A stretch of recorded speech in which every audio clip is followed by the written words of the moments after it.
y'all, it's Amanda and this is my Texas Zone 8 garden, and yes, it's January and yes, I'm in short sleeves because it is actually chilly. I've just been moving around a lot, so I took off the long sleeves. But we're going to be working right here on the back porch, and this project has been many months in preparation as I've been gathering products, saving daffodil bulbs, and just gathering everything I was going to need for the project. But what we're going to be doing is we're going to be changing up these front shelves up here, and we're going to be doing an absolutely gorgeous daffodil display for early spring.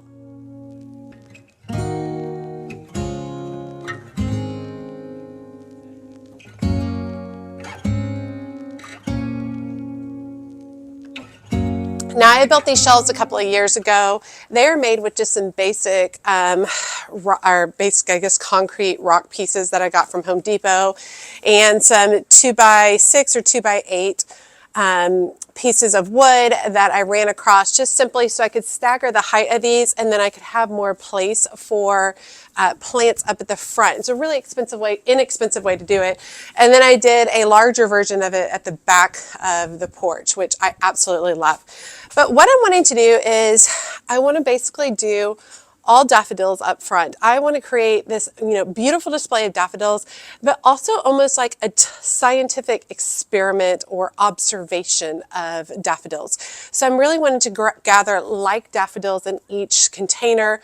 I want to beautifully label them, and I want to be able to just observe them for when they start coming up, when their time bloom is, how large they are, the colors of the petals.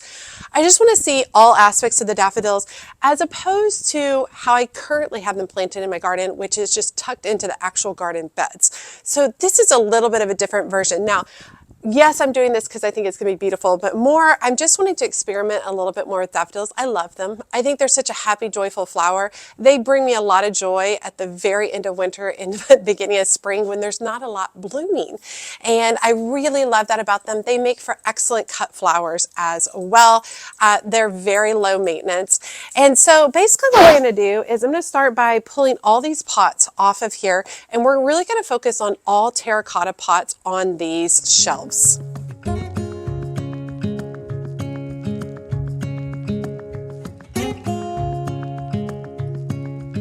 These boards are not permanently affixed, so I am going to go ahead and turn them over. They're also not treated in any way because I do enjoy the rustic quality of the boards starting to break down. Just like that. Yeah, looks good. Some kind of something was right there at some point in time. I can't tell you how much versatility these shelves have brought to my back porch, allowing me to really stagger the height of a lot of different things, which has been really, really great. And I love also how they cast shade behind them, which has been pretty fabulous as well.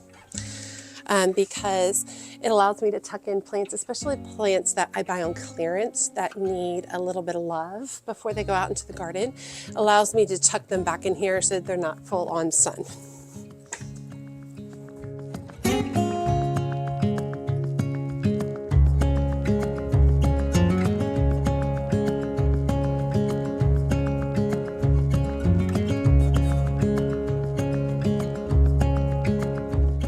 Okay, so you can see behind me I have quite an array of terracotta pots that I've collected over time. They are from a bunch of different places: Facebook Marketplace, estate sales, garage sales, but I did want to point out that I did pick up some additional kind of decorative ones. I'll put some close-ups of these that I picked up from Home Goods, and I've been eyeing them for years, and they have them each season. And I swung by at the end of December, and they had some of these out, and I decided just to go ahead and use some of my Christmas money and invest in some of these decorative terracotta pots. Their pricing was anywhere from $30 to $60, which is pricey, but When I look at these terracotta pots online, other varieties that are similar to this, they're almost double those prices. So I still felt pretty good about it. And y'all know me, I've been searching for years on Facebook Marketplace for stuff, and haven't seen terracotta pots like that available ever. And so I did grab a few. I don't want all of my pots to be like the really ornate ones. I want them to be a nice mix. But what we're going to do now is, I've got the 2 shelves on either side. I'm going to just start by rearranging the pots, or kind of arranging them in a way that I feel that feels very eclectic and balanced. I want to make sure that I go ahead and place the terracotta pots, get them to a point where I'm really pleased with where they're at, how they're arranged, before I start planting on my daffodils, because some of the daffodils are shorter, some of them are taller, and I don't want to go ahead and plant them in the pots and then try to arrange the pots, because I might end up with really tall 24-inch daffodils right in front of a pot that has really short daffodils in it. So I want to make sure that I'm doing that accordingly. So let's go ahead and start messing around with that.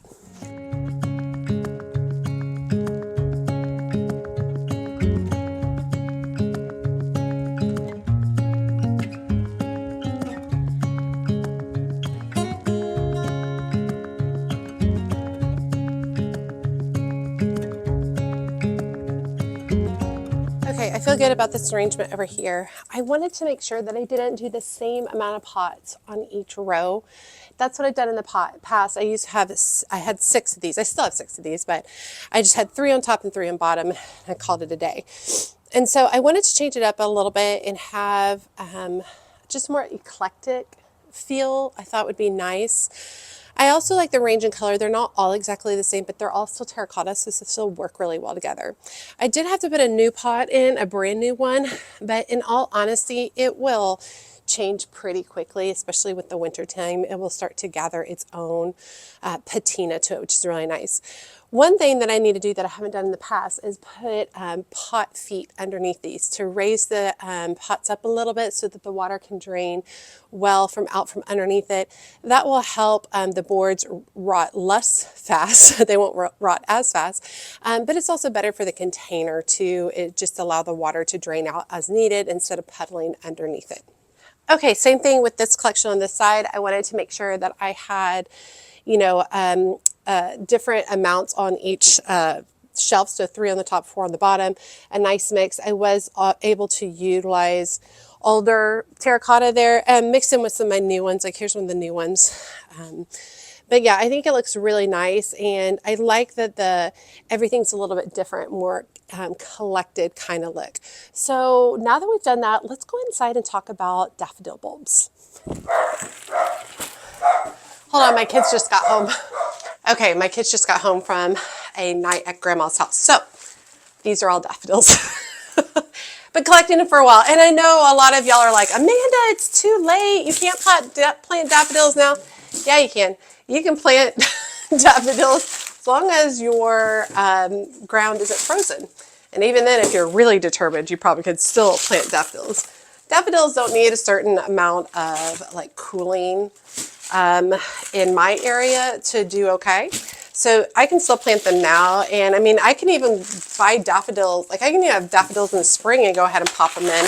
They'll bloom late, but they'll still come up. So I've collected a bunch of daffodils from a variety of sources, including big box stores like Lowe's and Home Depot. I also got some additional ones from Costco. Some of these are from Walmart. Some of these are from places like Field Gardens.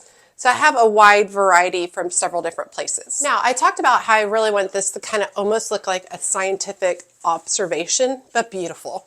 The beautiful aspect of it is the terracotta pots.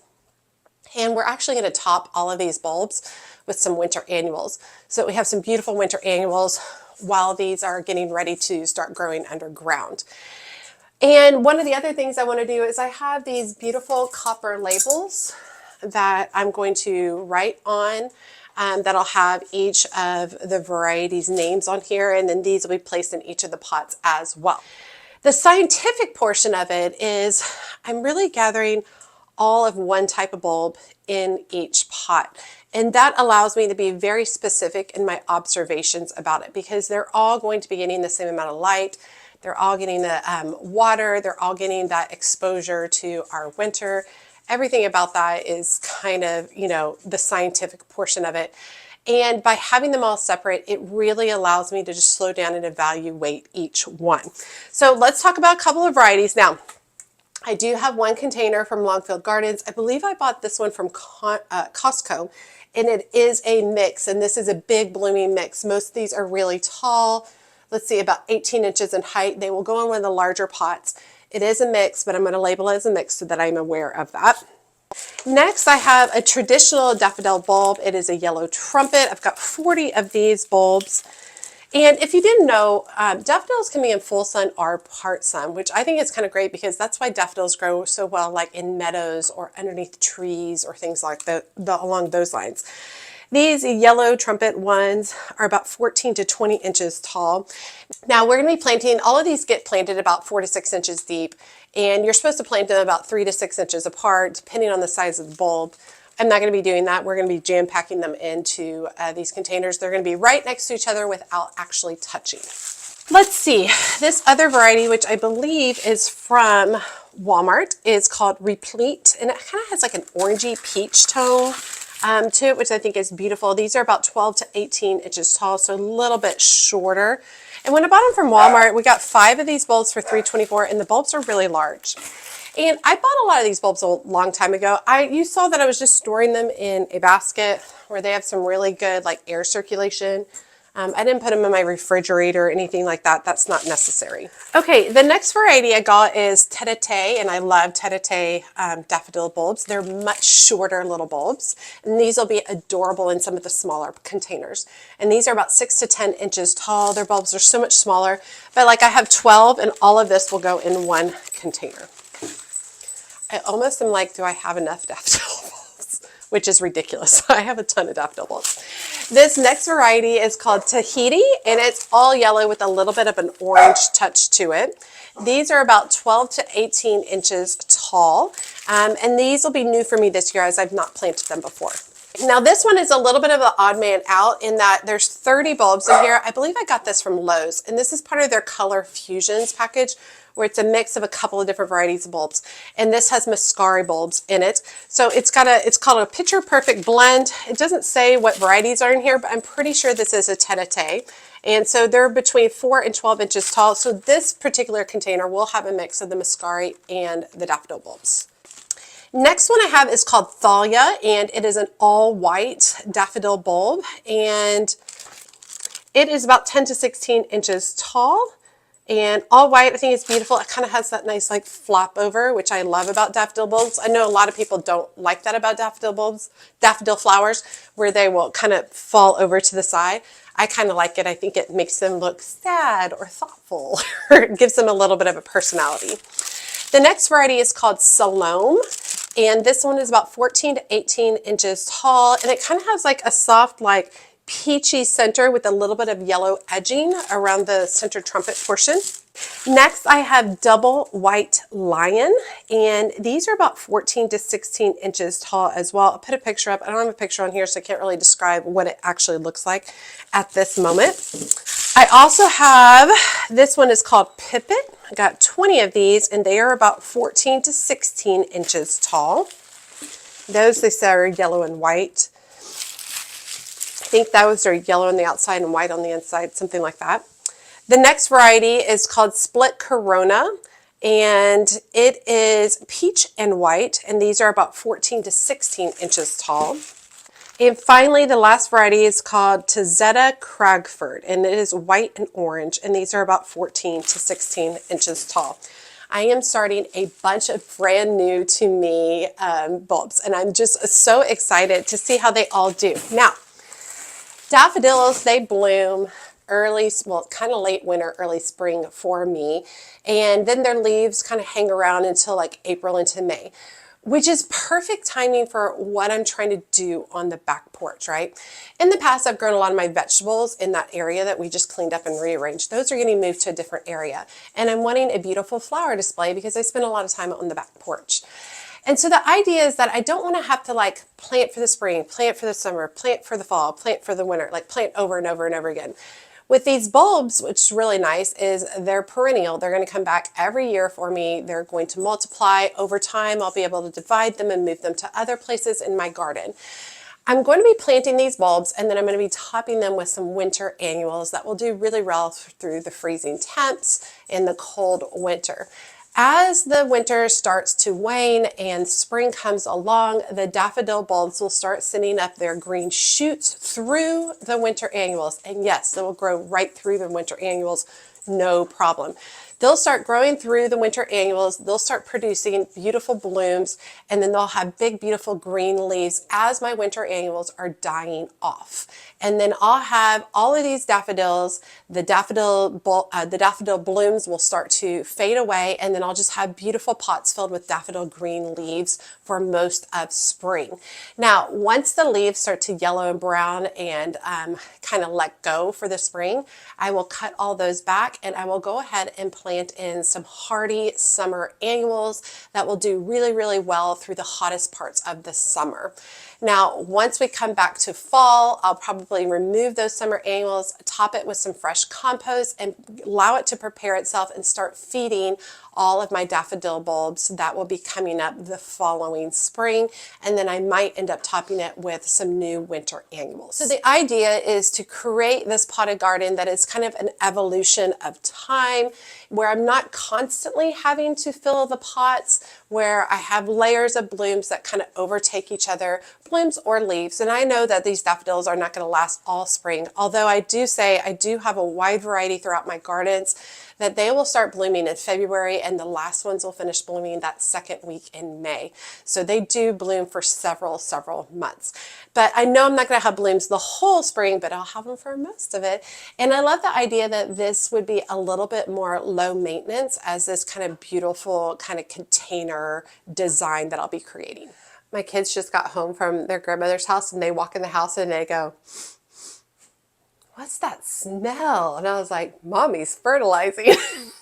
I'm fertilizing inside with the Alaska fertilizer. My house does not smell joyful right now. Well, at least my family. It smells joyful for me because I know that it's feeding all those beautiful petunia seedlings that I just potted up. Okay, I've got all of these ready. Let's go figure out which pots these bulbs are going to go in. And next, I just want to divide out the bulbs, making sure I have a good mix of color.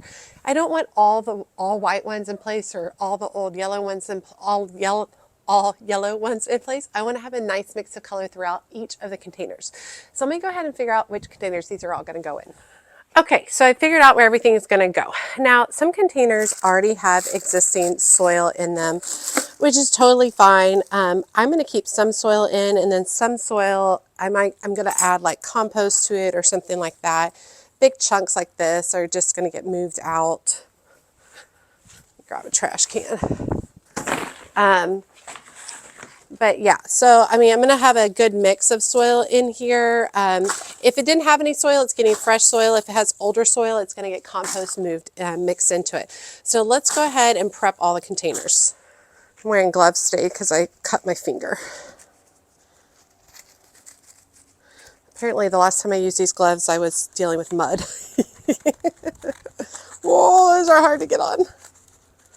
There we go. All right.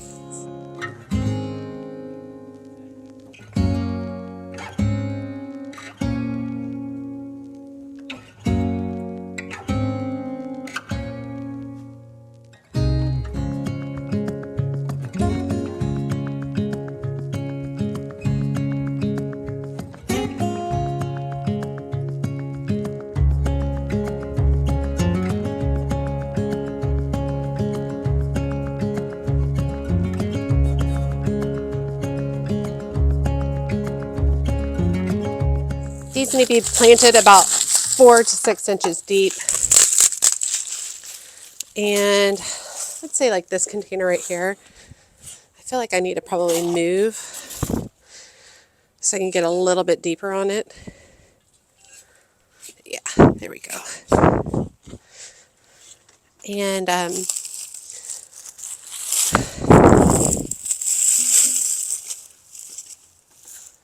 just like that.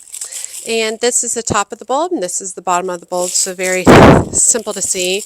And basically I'm just going to kind of be pushing them down to start off with, all the way around the container.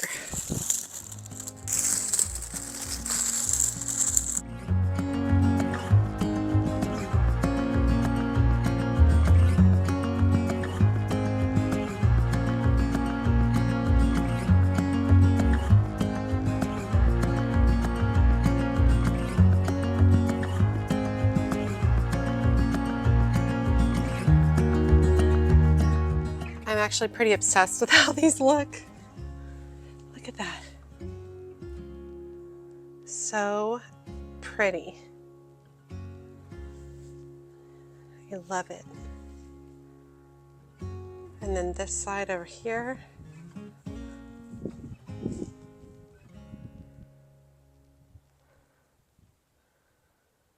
I'm obsessed. Looks so good. Okay, so the next step is going to be putting a little bit of potting soil on top of these and then topping these with some winter annuals.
Okay, it's actually the next day. I just got cold and tired and I wanted a hot shower. So everything got watered in really, really well, and I allowed it to sit overnight, so all the flowers are kind of plumping back up again, which is looking really good. Now, all of these containers are going to be hooked up to drip. So there I have a drip irrigation system that goes to each one of them. However, I'm not doing that right this moment. We are expecting basically some really extreme weather for our area, where the polar vortex is going to dip down really far south in the United States. And so they're predicting that we're going to be perhaps seeing some single digit temps, which is pretty freaking cold for my area. All of these containers are terracotta, and I love terracotta, except for one thing. You can't leave them out during the winter. If they get wet and then the soil and the water inside freezes, the ice expands out and cracks the terracotta pots. So basically what I will be doing is basically I think Wednesdays we'll start preparing. All of these, most likely because they've been recently watered, are going to be brought inside. You can see my husband and I, we actually brought in a lot of the terracotta pots up here against the porch, and I will be covering these significantly. Typically with the ones that are under the porch, I just bring out a bunch of old blankets and quilts and cover all of those up here. The little ones, like my little topiaries and stuff, those will probably come inside. Anything that's easier. Obviously these big ones over here are not easy to bring inside. But yeah, all the new stuff will probably come inside, and then the smaller stuff, and then everything else will get covered up with the blanket. But usually I would bring these in and then move these out, and then bring these in and move these out. Since we're going to already experience these temperatures mid-February, we usually don't see them until mid-February, around Valentine's Day. Since we're a month early, I'm probably just going to leave all my stuff under here and just water it by hand, so that we don't have to drop back and forth. You can see it gets a good amount of, it gets enough sunshine throughout the day. So I'm not really stressed about all these plants dying. They'll probably go dormant, but that's fine. Most of them are annuals, some of them are perennials. It'll work fine. But I'm super pleased with how this looks. Y'all gotta look. I mean, this looks amazing right here on the front for winter containers. I just think they're so beautiful. I just used a soft mix of varieties of blooms. I used ornamental cabbage and kale. I used violas. dianthus, and snapdragons, and some alyssum that I've had throughout. And these will be just about this size all winter. And then come late winter, when it starts warming up a little bit, these will grow and fill in these pots, and then we will have daffodils coming up through them, which will be absolutely amazing. I cannot wait. But I hope you all enjoyed this project. This was an exciting project for me that I've been thinking about for a while, but just hadn't finished collecting everything I needed for it. The last bit was buying all of the hardy annuals go on top, and I needed to save up the money for that. So while I am late getting these out, they're still fine. The daffodils are going to be great. The ground's not frozen. It really doesn't freeze here. The ground doesn't freeze here very often. So the daffodils will be absolutely fine. And truthfully, in about 3 to 4 weeks, I bet they're already coming up out of the soil. That's how quickly they're going to respond to being out here. All right, you all. Hope you enjoyed today's video. As always, make sure you drop me a comment below. Let me know what kind of weather you're used to having during the winter. Our area, seeing single digits is very scary for our area, just because we're not built for that over here, down here in the South. And then also make sure you subscribe to the channel. You can also check me out on TikTok, Facebook, and Instagram. And I've also been trying to post on my YouTube community tab on my channel as well. All right, you all, as always, she's a mad gardener or decorator or anything else that she wants to be. Thanks, y'all.